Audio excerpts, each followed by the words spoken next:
Assalamualaikum warahmatullahi wabarakatuh. Waalaikumsalam warahmatullahi wabarakatuh. Bismillahirrahmanirrahim. Alhamdulillahirabbil alamin. Wassalatu wassalamu ala asyrafil anbiya'i wal mursalin Sayyidina Maulana Muhammadin wa ala alihi washabbihi ajma'in.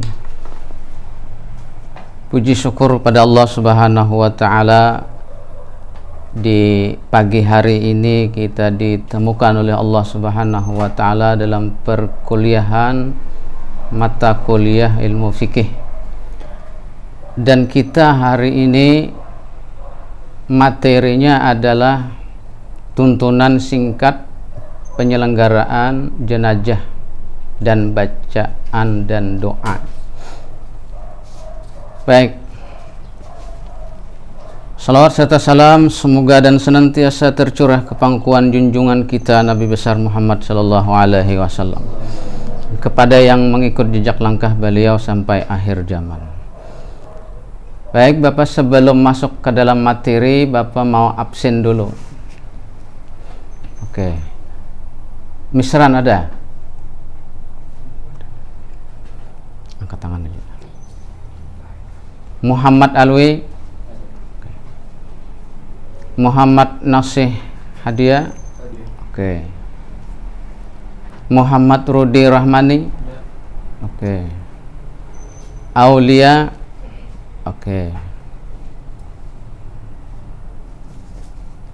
Maulida, oke.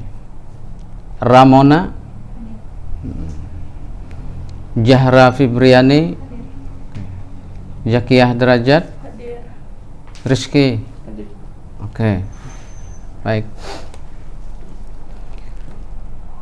Setelah kita mengetahui dengan yakin bahwa seseorang dari sanak saudara kita sudah berpulang ke rahmatullah, lalu kita menyiapkan segala sesuatunya yang berhubungan dengan penyelenggaraan jenazah. Kemudian kita menyiapkan 3 buah ember yang cukup besar. Kemudian kita menyiapkan lagi kain secukupnya serta sarung tangan untuk mengistinjai jenazah. Kemudian jenazah itu kita baringkan di tempat untuk memandikan. Kemudian kita bikin sarung tangan untuk mengistinjai itu jenazah. Siapa yang tahu apabila seseorang itu meninggal dunia, ada berapa saja kewajiban terhadap mayat itu? Terhadap jenazah ada berapa? Ada 4. Ada 4. Pertama memandikan. Oke. Kedua mengapan. Oke. Ketiga mensolatkan. Oke. Keempat menguburkan. Iya. Menguburkan atau menanam. Iya. Oke. Siapa yang tahu bagaimana cara memandikan mayat itu? Secara singkat saja. Ya. Cara memandikan mayat itu yang pertama itu dengan mandi biasa. Ya. Itu dengan cara membersihkan najis yang ada pada mayat. Setelah itu baru mandi 9. Iya. Pertama caranya itu mandi 9 itu dengan menggunakan 3 macam air. Iya. Pertama air mutlak, kedua air bunga atau sabun, dan yang ketiga air kapur barus. Oke. Jadi setiap mandi itu sebelum mandi diwudukan dulu. Ya. Setelah itu mandi dengan air mutlak sebanyak 3 kali. Ya. Caranya dengan menyiram dari kepala sampai ujung kaki sebanyak 3 kali. Ya. Lalu sebelah kanannya 3 kali dari kepala sampai ujung kaki. Oke. Dan dari sebelah kiri dari ujung kepala sampai ujung kaki sebelah kiri sebanyak 3 kali. Oke. Begitu juga dengan air kambang dan air kapur garis. Oke. Jadi 3-3. Iya. Oke. Baik. Sebelum kita memandikan, yang kita siapkan itu apa dulu? Ya. Kain kapan? Oke. Berapa lapis kain kapan itu? Kalau untuk laki-laki 3 lapis, kalau untuk perempuan 5 lapis. Ya. Apalagi selain dari yang lebar di bawah itu? Baju gamis gitu. Terus apa lagi? Celana dalam. Ya, celana dalam. Oke. Tali untuk mengapaikannya. Tali berapa buah talinya? 5 buah. Oke. Di mana saja yang diikat itu? Di ujung kepala, Ya. bahu, pusat, lutut, dan ujung kaki. Lutut ya. Lutut. Lutut dan ujung kaki. Oke. Nah, kemudian setelah kita menyiapkan kain itu, kita siapkan, lalu ada lagi sesuatu yang perlu disiapkan. Menyiapkan kapas dengan cendana. Ada berapa? Ya. Ada 9. Apa? Untuk telapak kaki, 2 telapak kaki, untuk kaki, 2 kaki, kemudian lutut, tangan 2, siku 2, muka 9 jumlahnya. Oke. Bentuknya bagaimana?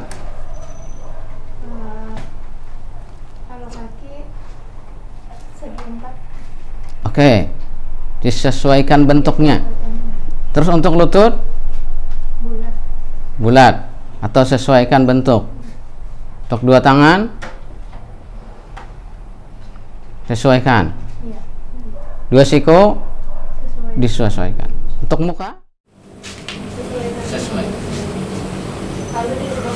Dilubangi hidungnya. Oke. Dilubangi hidungnya ya.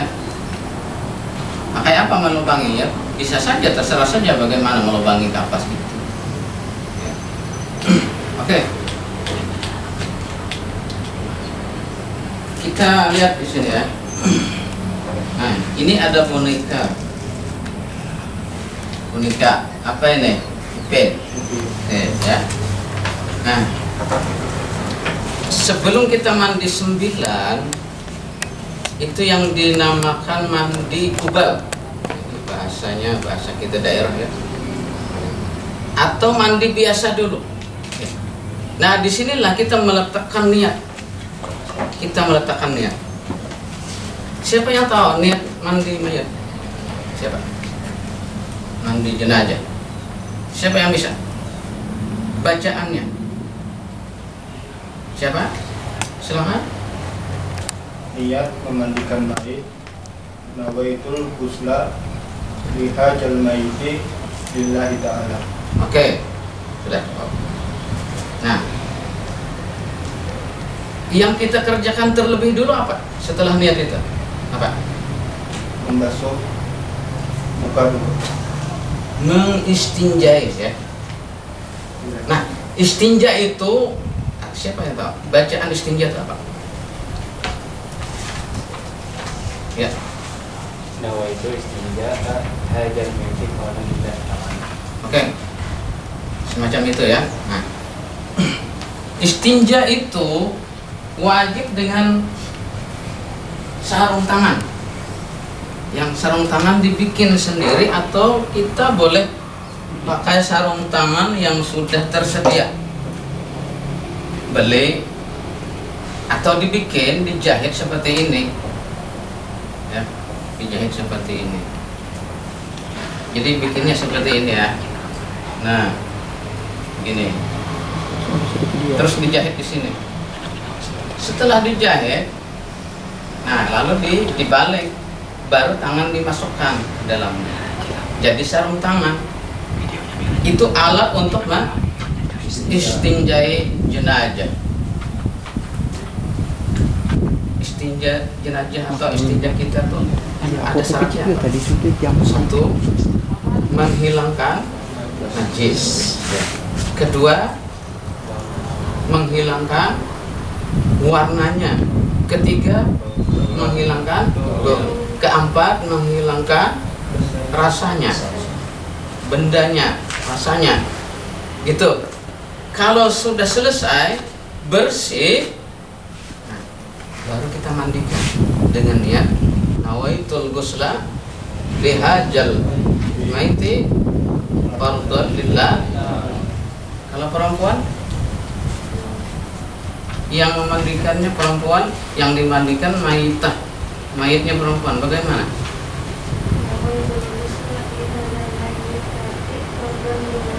Nawaitul ghusla lihadzihil fardhan.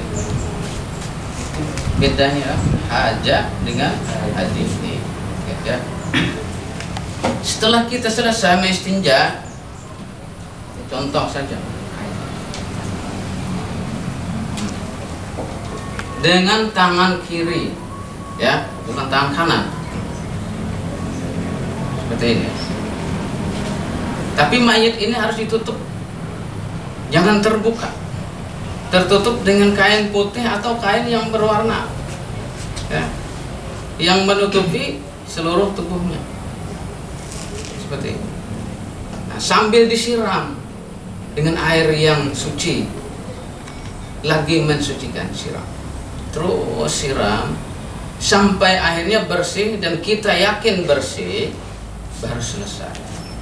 Dan dalam ketika kita mengistinjai jenazah tadi, boleh tangan kita tekan ke parutnya, atau di apa ini, diangkat sedikit, ya, badannya supaya najis itu keluar ya.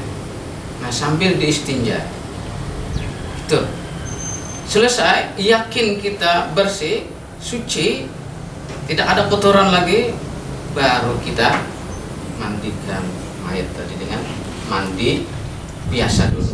Nah, disinilah kita letakkan niat nawaitul ghusla lihadzihil fardhan lillah ta'ala. Oke. Dengan apa? Dengan sabun. Boleh.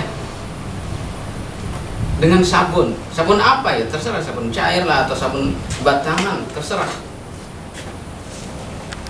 Di mana yang dimandikan dulu? Nah, ini mandi pertama itu terserah, tidak ada aturan di mana. Yang paling penting kita tahu, ya, kita kucurkan air itu ke tubuhnya, kucurkan, kita hilangkan najisnya yang ada di batang tubuhnya itu, kita hilangkan. Nah, sesuatu yang menegah air itu sampai ke kulitnya kita hilangkan. Misalnya ada bekas cat, ada bekas apalah menempel, kita hilangkan semua.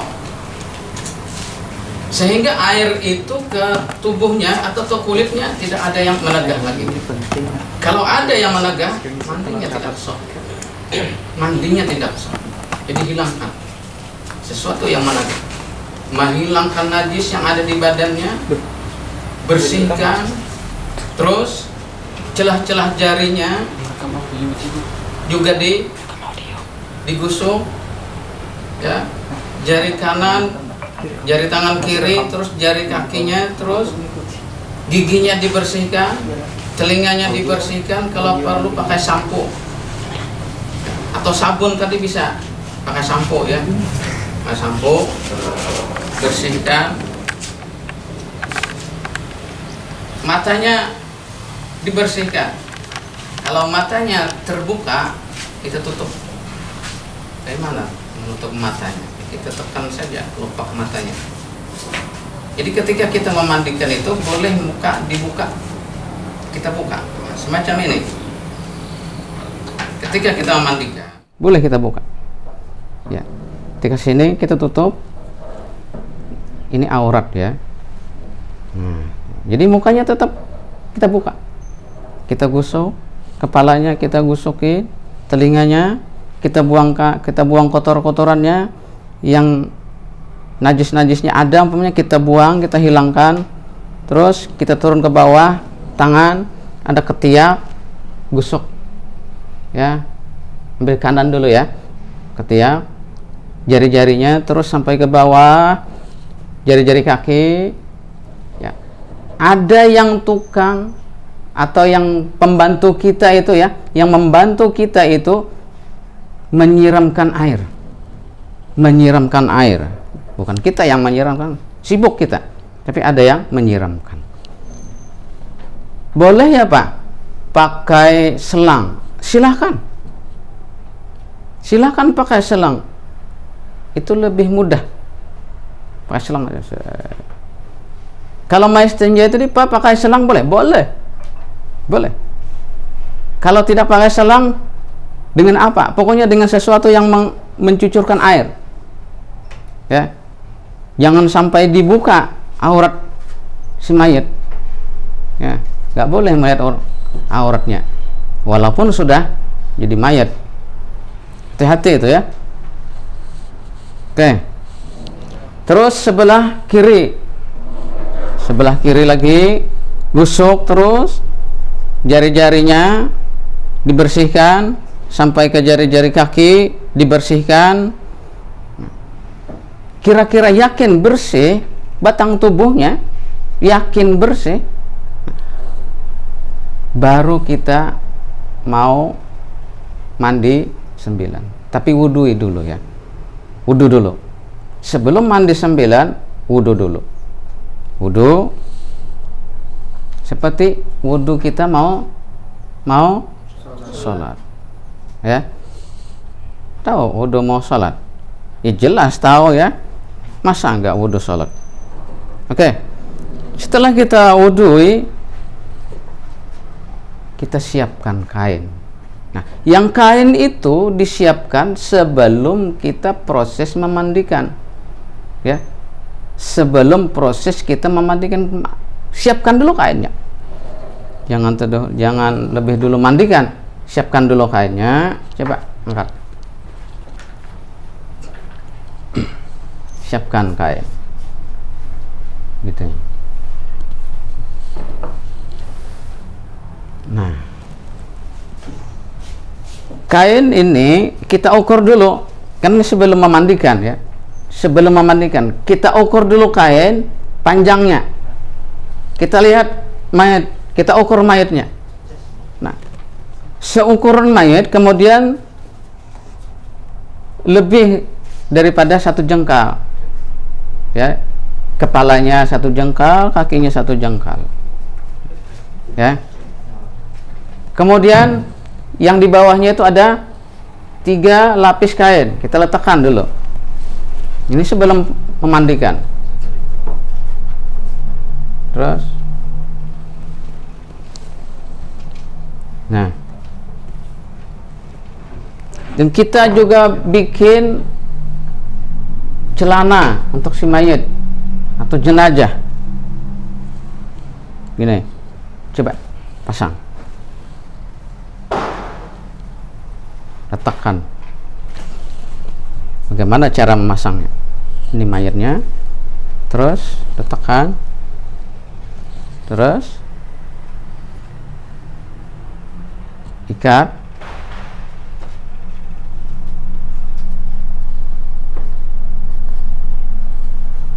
oke.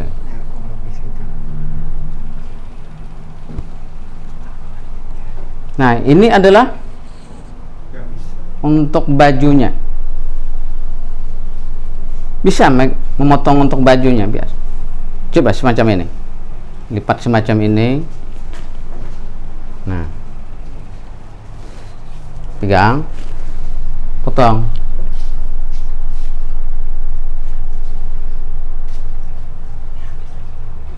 Iya.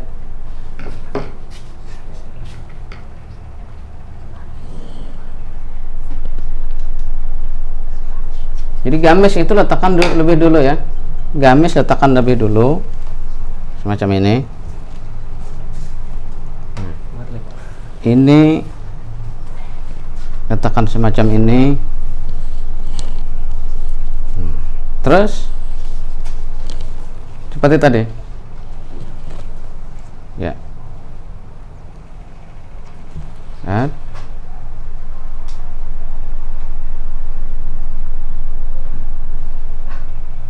Iya. Nah, kemudian masukkan.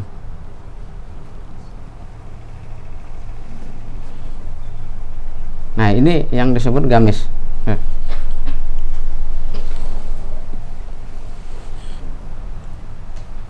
Lalu tali-talinya itu siapkan. Talinya kita letakkan di bawah. Coba ambil talinya. Ambil talinya. Pundak satu, kepala satu. Nah, ini masukkan. Ya.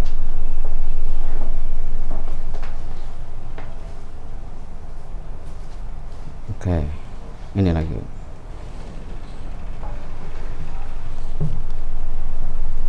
Ini. Ya.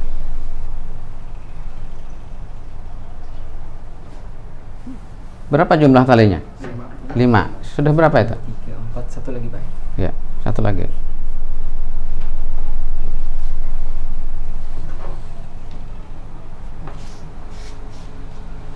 Ini karena kita bukan mayit beneran ya. Nah, kemudian kita angkat yang di atas dulu. Macam ini, coba. Ya. Terus sebelah kiri dulu ya. Sebelah kiri dulu. Sebelah kiri. Kalau tangannya boleh pakai qiyam atau boleh tidak. Ya. Tangannya boleh di qiyam atau tidak. Coba ulang. Oke. Terus ini masukkan. Terus lagi sebelah kanan di atas.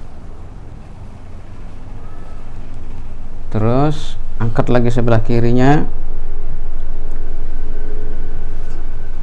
Oke. Terus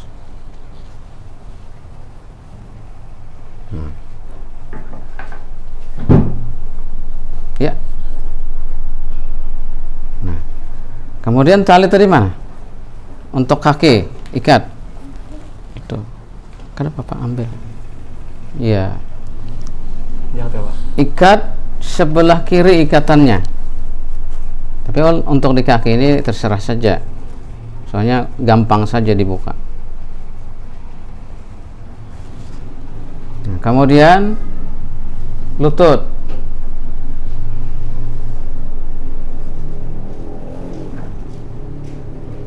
Terus pinggang.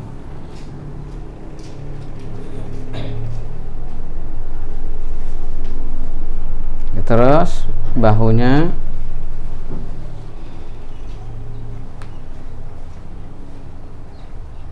Ya. Terus kepala. Ya. Nanti dulu kepala. Dibuka dulu. Kita buka dulu. Nah, ini. Kepalanya nanti. Buka dulu. Jangan lupa ya. Mayat ini diletakkan di tempat yang agak tinggi, ya, agak tinggi, beri bantal kepalanya atau ditilam, ya, kemudian kepalanya diberi bantal supaya mudah saja. Terus, nah, kalau Bapak tanya ya, ingat ya, mulai awal tadi sampai sekarang, siapa yang ingat? Siapa yang berani menjelaskan? Siapa yang berani? Tentang mandinya bagaimana? Jelaskan seadanya saja. Menurut rekaman otak Anda. Ayo. Mohon izin. Ya. Persiapan sebelum kita menyelenggarakan penjelasan itu ada 4 macam. Iya. Pertama, memandikan mayit. Yang kedua, mengkafankan. mensolatkan, kemudian terakhir yang keempat menguburkan. Oke. Kemudian sebelum kita memandikan si mayit, terlebih dahulu kita menyiapkan kainnya. Ya, menyiapkan kainnya Untuk mengkafani si mayit, ada 3 lapis kain untuk laki-laki. Iya. Perempuan ada 5 lapis kain. Oke. Kemudian menyiapkan juga talinya 5 buah. Oke. Celana dalam. Oke. Dan juga gamis. Oke. Setelah itu kain dihamparkan. Ya. Dihamparkan. Terus gamisnya juga dihampar. Terus apa celananya juga gitu. Baru mulai untuk memandikan. proses untuk memandikan. Apa saja yang sebelum memandikan itu? Sebelum memandikan itu Siapkan menyiapkan air 3 macam. Yang pertama air mutlak. Iya. Yang kedua air sabun atau air bunga. Iya. Kemudian yang ketiga menyiapkan air yang bercampur kapur. Oke. Setelah siap, lalu kita menghilangkan najis atau kotoran yang ada di badan si mayit. Ya, terlebih dulu ya. Lebih dahulu membersihkan kotoran atau najis yang berada di badan si mayit dengan menggunakan kain Ya. yang diletakkan di sebelah kiri, tangan kiri kita, Ya. sambil mengucurkan air di tempat atau daerah yang di sana terdapat najis Ya. atau sesuatu yang bisa menegah sampainya air ke tempat tersebut. Istinja ya. Distinjai dulu. Baru setelah istinja baru kita mandi ya.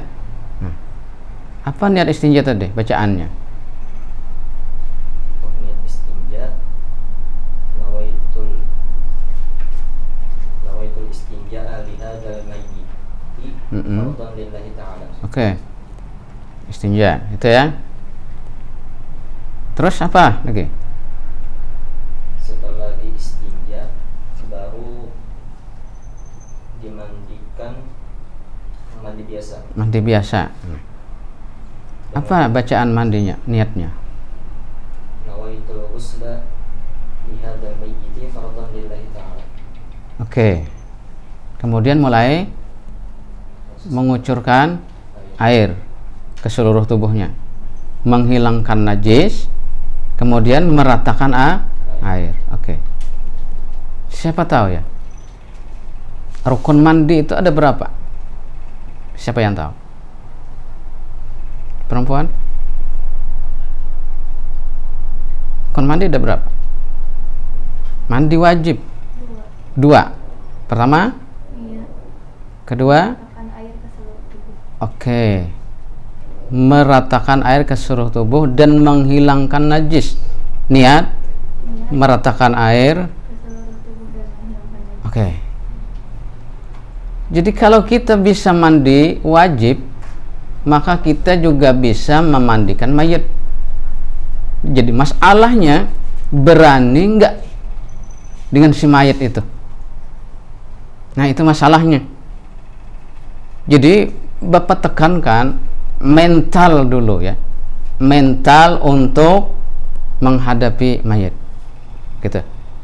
Ya walaupun kada bisa bangun lagi, tapi mental kita nih kita siapkan. Soalnya yang kita hadapi ini mayit ini macam-macam, bermacam-macam menurut amal ibadahnya. Ya. Menurut amal ibadahnya. Oke. Ada yang sanggup lagi menerangkan perempuan? Seperti dia tadi, ada yang sanggup lagi? Yang perempuan. Perempuan dengan laki-laki mandinya sama. Ya, proses memandikannya sama. Yang bedanya cara membikin kainnya, memotongnya. Ya. Harus bikin ini itu perempuan. agak terrepot sedikit. Coba, seperti apa? Siapa yang berani? Ya. Dalam proses pengkapanan mungkin ada tambahan baju, kerudung. Oh, jadi perempuan itu ada baju, ada kerudung, terus ada sarung. Ini serudung namanya, di sini. Itu perempuan ya. Nah, yang memandikan perempuan itu siapa? Juga perempuan. Tapi kalau yang meninggal itu orang tuanya, boleh anaknya, boleh. Tapi harus didampingi dengan orang yang perempuan yang ahli dalam memandikan mayat. Gitu. Baik, ada yang ditanyakan? Masalah mandi atau masalah bikin kain kapan? Mahasiswa atau mahasiswi? Ada yang tanyakan? Ya, silakan. Siapa namanya? Faisal Abid. Oke. Ya. Apa hukumnya Pak jika mantan suami memandikan istrinya yang sudah diceraikan? Mantan suami memandikan istrinya. Yang sudah diceraikan. Di situ ada pemandian selain dari suaminya. Ada? Ada. Nggak boleh. Nggak boleh. Meskipun misalkan 40 itu. Ngubah. Ya kalau ikutnya nggak apalah. Tapi kalau untuk mestinjai jangan ya. Gitu. Kalau nggak ada lagi orang lain, boleh. Cuma dia yang ada situ hidup. Yang lainnya nggak ada, ya. Masa ya? Udah mungkin macam itu. Yang lain dulu lah. Yang kita laki-laki yang memandikan perempuan. Terus ada lagi? Izin. Iya, silakan. Nah, kan nama ulun Muhammad Nasih Hadiah. Ya. Ini kan sering terjadi yang orang mati kecelakaan tabrakan. Iya. Pas ketika memandikannya Pak, itu darah itu baik kada mau berhenti keluar. Nah itu kayak apa, mencari solusinya? Oke. Dari teman kalian ada yang bisa jawab? Ya. Silakan. Dari setahu saya Pak, Ya. kalau misalkan ada luka, misalkan bekas penyakit seperti koreng yang mungkin selalu mengeluarkan darah, kebiasaannya ditutupi menggunakan kapas, terus digunakan kain. Iya. Seperti itu Pak. Diperban. Ditutupi dengan kapas, diperban supaya darahnya tidak keluar lagi. Dan jika luka tersebut tidak bisa terkena air, maka diganti dengan tayamum. Di tayamum di daerah itu. Gitu. Paham? Oke. Izin nambahan Pak. Ya. Jadi ketika darah itu keluar terus, apabila sudah diperban terus masih keluar aja lagi, itu bisa dimandikan sambil disolati dengan satu orang. Oh iya. Itu kalau kotorannya keluar terus. Nggak tahu kapan selesainya. Keluar terus. Oh, jadi ada yang menyeratkan satu ketika kita proses memandikan. Oke. Boleh semacam itu? Boleh? Dibolehkan. Oke. Perempuan? Ada tambahan? Ada tambahan? Enggak? Oke. Paham semua? Paham? Insyaallah. Oke. Siapa yang bisa menyimpulkan dari yang pertama sampai terakhir Bapak sampaikan? Simpulannya saja, apa?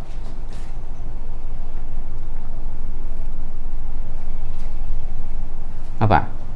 Siapa yang bisa menyimpulkan?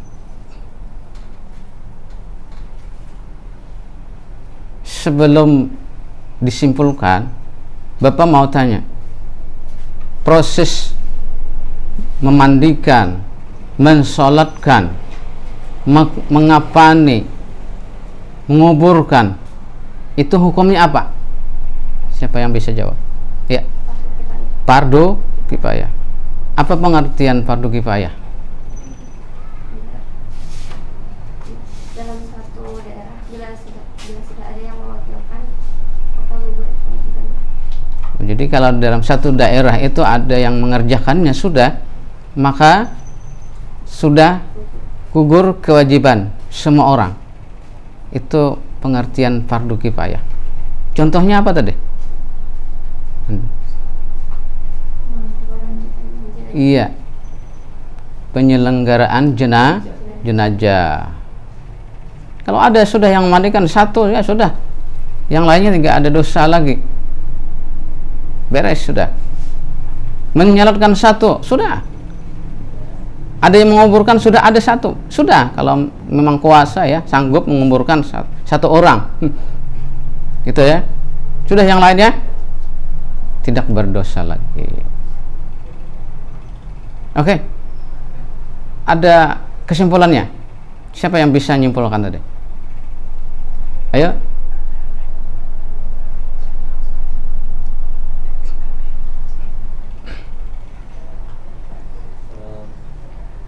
Mohon izin Pak. Iya, silakan. Jadi melalui yang sudah Anda sampaikan tadi, penyelenggaraan jenazah itu ada 4 macam. Iya. Pertama ada memandikan, yang kedua mengkafankan, Iya. yang ketiga mensolatkan, kemudian yang keempat adalah menguburkan si mayit. Iya. Jadi sebelum kita memandikan si mayit terlebih dahulu menyiapkan kain untuk mengkafankan si mayit. Iya. Dan untuk kafan ini terdiri dari 3 lapis kain untuk laki-laki dan 5 lapis kain untuk perempuan. Oke. Kemudian menyiapkan 5 buah tali untuk mengikat dan menyimpulkan setiap bagian kain tersebut. Oke. Yang terdiri dari kepala, bahu, perut, lutut, dan kaki. Oke. Kemudian masuk yang proses kedua, yaitu memandikan. Sebelum kita memandikan itu terlebih dahulu menghilangkan najis atau kotoran yang terletak di badan si mayit dengan menggunakan kain yang berada di